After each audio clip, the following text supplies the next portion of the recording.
everybody. Flip and Danny here, as well as our special guest star, Ben. Welcome to another episode of our podcast, and our podcast is called Freedom Through Passive Income. That's right. And welcome to another episode. We were just talking about what to call this episode, because this is something a little different. And the way Ben described it is like, if you, the listener or viewer, or however you're doing these, consuming these episodes, if you were to take us to coffee, which would be me only because Danny doesn't do coffee, what would you ask us and what would we talk about? So we're going to call this one Coffee Talk. And we might do a few of these. So this is Coffee Talk. Coffee Talk. Yeah. Now we're from East Coast. The Northeast. First question is financial success, is it a matter of destiny? Is it that some people are kind of destined to do well in the financial arena and others are just kind of, just struggling through it? Is it luck? How would you describe it? You want me to take this one? Uh-huh. Okay. Flip and I actually talked about this last night because you sent us some questions. You said, hey, here's some ideas of questions that, and the very first one was this. And I went, that's a tough question, because I would say financial success is absolutely not destiny. I don't believe you're destined to be successful in anything in life. I think you are what you create. And if you work hard and you bust butt and you are prepared for opportunity that arises when it comes, then you're successful.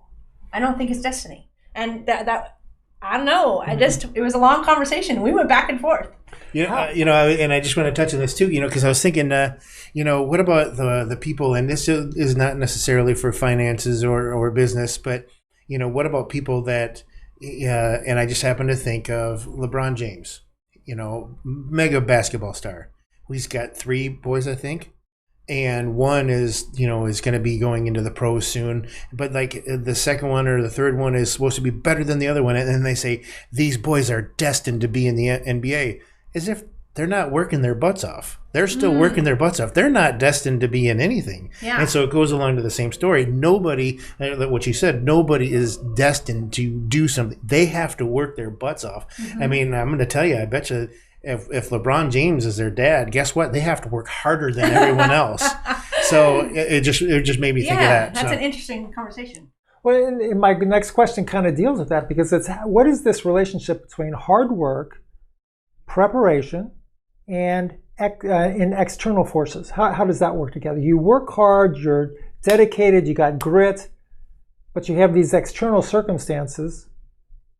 Yeah. So I'm going to use the example of us getting into syndications for the very first time, right? So we have been working hard in real estate, learning, hustling, making tons of mistakes, learning from the mistakes, continuing to get better and better. And then we're getting really good at raising money because people are seeing what we're doing, seeing our commitment and our dedication and who we are as people. And then suddenly an apartment lands in our lap, and we're like, okay, we not only have we been on this road and we've worked really, really hard, we've also surrounded ourselves with people on similar paths and kind of aligned ourselves and talked to them when there was struggles, talked to them when there was wins, and we had somebody to lean on when we bought that apartment. And then somebody saw us do that, who is also in our network, and suddenly says, hey, Danny, I see that you're really good at raising money. Hey, Danny, I see that you've just bought your first multifamily apartment complex. I'm actually starting to raise money for this 384 unit in Lake Forest or Daytona Beach, Florida. Are you interested in? And I'm like, what's the syndication? No, I know. I believe you said yes. What is that? So it very much became that opportunity wouldn't have landed if we weren't doing the other things. But doesn't that encapsulate a type of generic strategy of what you just said, where you see opportunity, yes, how do we figure this out? Yes, 100%. And I don't think people do that enough. Trusting your network, trusting yourself, that this person is a very good person and I trust him. I trust myself to figure it out along with his help. And I am just going to take the first step, because without the first step, none of it happens. And that first step is the hardest. Isn't this something like, isn't there the line of, isn't that called building the parachute on the way down? or something. Yeah. To, Yeah. We've jumped out of the airplane and we're building the parachute as we're falling. Now, the story that you just mentioned, is that in that example, would you say that momentum was a part of that because you started with this part of the business and you grew and you had the confidence and the skills are growing, and through that you created a momentum? Yeah, 100%. I believe in that because if we would have been given the same opportunity early on, I think we wouldn't have been ready for that opportunity because that was a big step into that world. And it took us a lot to do the apartment complex, but we had done enough of the steps to create that snowball that we talked in a previous podcast. And that snowball builds the momentum that by the time we got there, we're like, okay, well, we've done all this. So this is still a little bit scary, but it's not as scary as if we were doing it at the very beginning stages of it, right? And then the 56 unit came, then the 384 came. I don't know the 384 would have happened without the 56. Maybe it would have because we tend to be pretty bold and we trust the people that we surround ourselves with. But to your point, especially in a couple of the last episodes, it's just building that, that snowball and that momentum that gives you more confidence to take bigger steps. So some of our listeners have got a lot of great things going on in real estate. They've already got momentum. They've already got confidence. Other viewers are very intrigued, very interested in real estate. They have no momentum. What would you say to them as far as first steps of them as an investor building momentum? What would be some of the first steps for them? Well, number one is getting comfortable. We talk about this a lot. We always say, don't do anything that you're not actually comfortable with.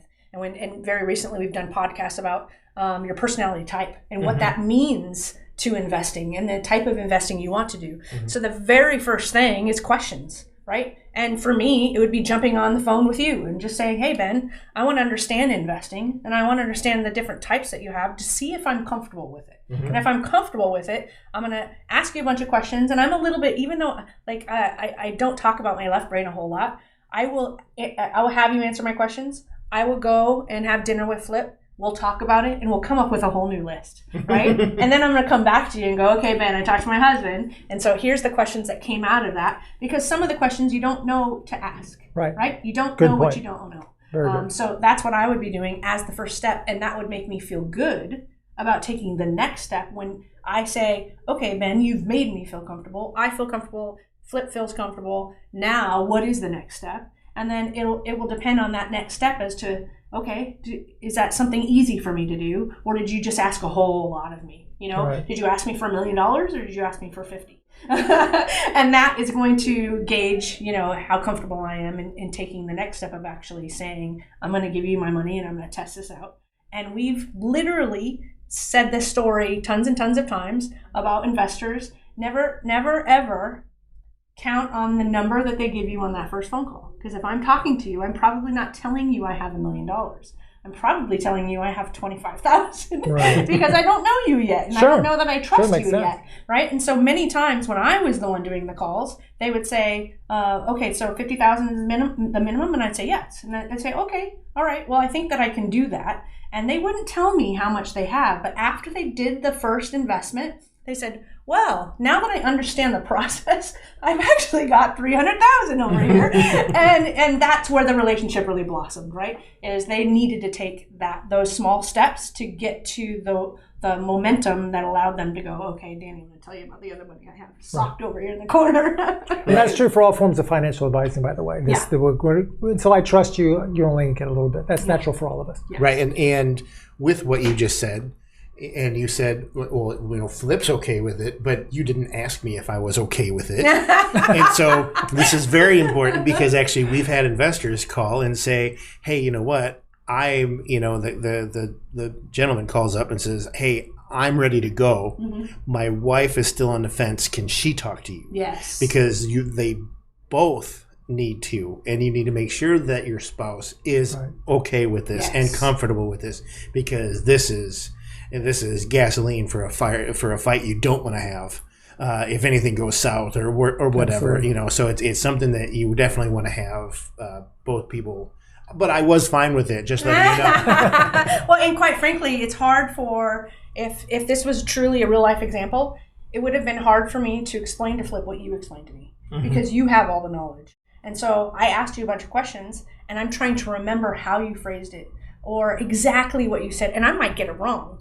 But that was the point of me in the second phone call. So I think it's better, and I've had husbands and wives, you and I have been on calls where the husband and wife, they're both there because they both have different questions, right? And it's much easier discussion for us as a couple to have if we were both present on the first call. And just think of all those doctors. They're going to give you X%. That's a scam. That's right. Well, we brought up a couple of interesting things in this discussion just now. One is this matter of trust. Yeah. And the other is this matter of education. If you're not educated, one of the key principles that's true in every area of life is a confused mind says no. And that's true for all of us. So why would you say yes to something that you don't fully understand? So there's the education piece to answer your questions. As you just mentioned, it's very interesting when you do talk to a couple, they have different questions. Mm-hmm. Different types of questions. The same couple, their same situation, and yet they're concerned with different values within that situation. So being able to do that, the trust comes, as you said, getting with education, getting to know, also starting small, watching the performance that we talk about. And these are two ways, I think, to be able to build momentum. Is one of the first ways is you just start off with education. Find out what it is, how it works. And through your podcast, you give a lot of different good questions to ask. You've done an entire podcast about that. So a great start to our series here. I like it. Coffee Talk 1 is done. Yes, and thank you for joining us for Coffee Talk. But again, thank you again. Make sure you head on over to our website, freedomcapitalinvestments.com, to join the Investor Club. And I think we're going to need to put like a Coffee Talk on the website. Like and make sure you're checking us out on all the social media platforms. That's right. But we like to end all of our episodes with Invest smart. Live happy. Bye, everybody.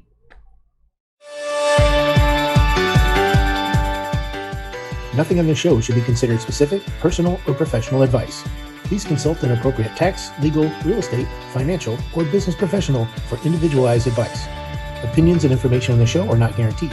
All investment strategies have the potential for profit and loss.